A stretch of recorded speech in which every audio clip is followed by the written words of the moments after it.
Hey everyone, Unskippable Cutscene here with a new installment in my PvP build series. Today we'll be talking about a Protection Holosmith Engineer build that I took all the way to Plat. This build has huge point-wide defense, healing, and condition removal, as well as a very violent AoE burst attack. With this build, you'll want to move with your team and back them up in those big team fights. You'll wear the enemy down at range before diving in to detonate on enemies and support your allies. As always, the build template and equipment are listed in the description below, so open that up and copy it into the game so that you have the same skills and equipment that I'm running here. So let's dive right into the offensive skill rotation. The Holosmith Elite Specialization gets access to the Photon Forge, and it has a mechanic called Heat. Thanks to our Grandmaster trait, it's not possible for us to lose heat until we reach the overheat state. Before combat even starts, we want to preheat to 55. So to do this, we'll use Holo Leap, followed by Corona Burst, Photon Blitz, and Holo Leap one more time, before switching over to the Mortar Kit. This is going to help us detonate much quicker when we dive into combat. When you come up to the fight, poke with Mortar Shot at 1500 range for as long as you're safe or until you can't reliably land shots anymore. Once you've softened up the enemies and your allies need backup, advance towards the fight. Fire your combo field mortars to apply area denial with Chill, Blind, and Poison. Enter the Holo Forge. Then use Holo Leap to gap close and combo with some of the fields that we put down. Then use Corona Burst to get barrier and start stacking might onto yourself while applying vulnerability to your enemy. While that's charging, activate Prismatic Singularity to pull your enemies in and then knock them all down with Holographic Shockwave. As soon as you get kicked out of the Photon Forge, use Radiant Arc to close any remaining gap. This will deal damage or trigger any blind that might be on you or break any Aegis that might be up on your enemy. At this point, Photonic Blasting Module should go off, dealing a huge burst of damage. While we're cooling down but still above 50 heat, you want to activate Hard Light Arena. This skill can turn the tide of the entire team fight. Each second for 6 seconds, Hard Light Arena will apply Protection, Fury, and Regeneration. Thanks to our traits, each time we apply Protection, we'll remove a condition. This means that you can remove up to 6 conditions from your entire team over a 6-second period, while boosting their health and providing offensive and defensive boons. After you've used Hard Light Arena, switch to the Elixir Gun and use Acid Bomb to disengage, and then Glob Shot to keep your enemies at a distance. Between Photonic Blasting detonations, we're going to enter a more defensive support role. Once Hard Light Arena comes down, we'll switch to the Med Kit to provide substantial healing to our team. Here we've got both a Water Field and a Blast Finisher on the same kit, so make sure you use them together. Use Infusion Bomb first, then immediately use Cleansing Field. Quickly activate Vital Burst for an extra heal, and then stow the Med Kit.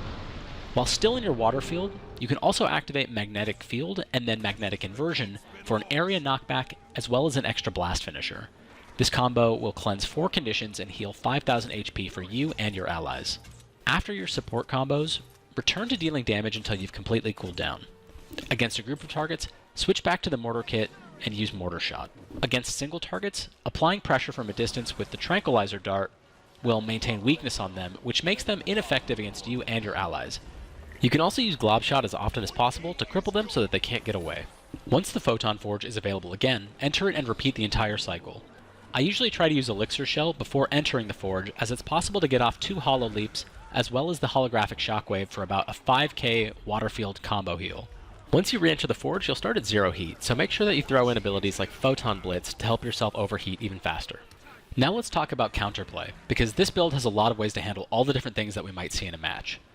When we're going up against Melee Burst, your best bet is Static Shield. This is going to provide you with a 2-second block window that's also going to stun any attackers that hit you in melee. Reactivating Static Shield while it's still active will allow you to throw the shield to daze your enemy and deal some damage. Your other option is Flash Shell, which is going to blind anybody who's attacking you, and that's going to pulse 5 times over 5 seconds, so that can prevent a lot of damage. The last option against melee bursts is Elixir S. So this is your panic button. It's a stun breaker. It's going to make you invulnerable for 3 seconds. So people generally know to time it when you're going to pop out of it. So if you use Elixir S first and then follow it up with Static Shield, you can catch them off guard and extend that window of opportunity that you have to get away. Against range bursts, our best bet is going to be Magnetic Shield. This is a 3-second projectile reflection ability, and it can be reactivated to knock nearby foes away. You can also use Static Shield or Elixir S, but those are best saved against Melee Burst or Crowd Control. For Crowd Control, as I mentioned, you can use Elixir S. This is going to break stuns and make you invulnerable for 3 seconds. You can also move while this is active, so you can reposition yourself somewhere safe or out of line of sight. Healing Mist is going to be our other stun breaker, and it's also going to provide us with a regeneration boon. For condition removal, we have a lot of options. Thanks to our trait, Bandage Self will remove a condition from us and our nearby allies. Super Elixir will also remove a condition from us and nearby allies. Cleansing Field will remove 4 conditions from us and nearby allies. Again, thanks to our traits, anytime we apply protection, we will also be removing a condition. And then finally, our Light Field combo skills will remove 1 condition from us or our allies. Next up, we've got our healing options. So the Protection Holosmith build has a lot of healing built right into it. When we overheat, we're going to trigger Heat Therapy, and that's going to give us 3,000 health back automatically. Bandage Self is going to be our activatable, and that's going to heal us for about 5,000. Healing Mist, which is our stun breaker, is going to give us a 2,000 health regeneration boon. Infusion Bomb will provide us with a 1,300 HP regen boon as well. Soothing Detonation, one of our traits, will give us 350 HP every time we trigger a tool belt skill. Big Boomer will give us 100 health every second for 3 seconds whenever we're hitting with an explosive, which we'll be doing pretty often. And then finally, we've got our Water Field and Leap Finisher or Blast Finisher combo skills. And those are going to heal us or us and our allies for 1,300 health each time those occur as well. In addition to all the direct healing that's in this build, we'll also be receiving barrier from some of our traits. Whenever we activate Corona Burst, we'll be getting 750 barrier for each enemy that's hit.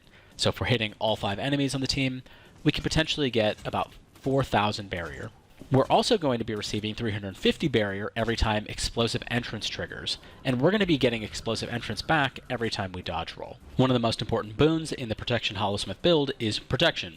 Thanks to our traits, it's going to give us a 40% damage reduction instead of 33%. We're going to gain protection anytime we use a shield ability, so we'll get protection when we activate Magnetic Shield or Static Shield. We'll also receive 6 stacks of protection from Hardlight Arena over the 6-second duration. Our source of stealth will come in the form of Toss Elixir S. We'll use this whenever we need to escape, or let cooldowns finish, or we just need to wait out big enemy skills. When it comes to finishing, engineers have one of the biggest advantages in the game through Elixir S. When we activate Elixir S while we're in the middle of finishing, it's going to make us invulnerable, meaning that we can't be interrupted and we can't die from any damage. This is going to make it pretty much guaranteed that we're going to get that finish off. If that ability's not up, we can also use Flash Shell, which will blind the downed enemy and hopefully prevent their CC ability from hitting us. Against downed enemies, you also want to make sure that you've dropped Poison Gas Shell, which reduces incoming healing by 33%, which also applies to rezzing, making that take 33% longer as well. So I've also got some recommended settings that you should go into the options menu and change within Guild Wars. So the F5 button is really awkward to hit. I recommend rebinding it to something easier. I personally use mouse 3, which is clicking the middle mouse button. I also recommend changing your ground targeting to fast with range indicator. If you press the button and hold it, you'll be able to see where you're aiming. And when you release it, it's going to activate the ability. This makes it so that you only have to press the button once rather than twice to activate with your mortar. I also recommend using lock ground target at maximum skill range, because this is going to allow you to throw your cursor all the way as far as you can see, and your mortars will still activate rather than getting a notification that says you're out of range. I also recommend not having snap ground target to current target. At 1500, the mortar is so slow, you're never going to actually be able to hit anybody. You need to practice leading your targets with the mortar. So snapping ground target to current target is actually going to hurt you, especially because we need to aim those mortars around corners sometimes. A large part of playing a build well is also being able to recognize the weaknesses that come with it. So excessive enemy CC is really going to ruin our day. We only have 2 stun breakers and we have no access to stability. So it's important that we get in, use our abilities, and get out. And we want to stay at range as much as possible. Another weakness of this build is that our heal skill is on our tool belt, and our tool belt is going to go on a 5-second cooldown when we overheat. So if you need to heal, make sure you do it before you overheat or immediately after overheating. For another variation of this build, you can swap explosives out for alchemy. It's going to give you even more effective health, but it's going to take some of that damage component away. If you do this, you'll also want to swap Medkit out for Elixir H, which is going to give you a larger burst heal at the cost of team-wide healing and boon application. I hope you've enjoyed this guide. I loved hearing from everybody on the Doomhorn guide, so please let me know in the comments what you think of the build, and if you try it. I'll be announcing the winners from the Doomhorn Gold Raffle soon, and I'm also going to start the December Gold Raffle with this video. Include your character or account name in the comments below, and you'll have a shot at one of 5 25 gold raffles. I always appreciate my subscribers, so if you're also subscribed, I'll enter you in the raffle a second time. Let me know if there are any builds or classes that you'd like me to cover next. I'm Unskippable Cutscene. Thank you for watching.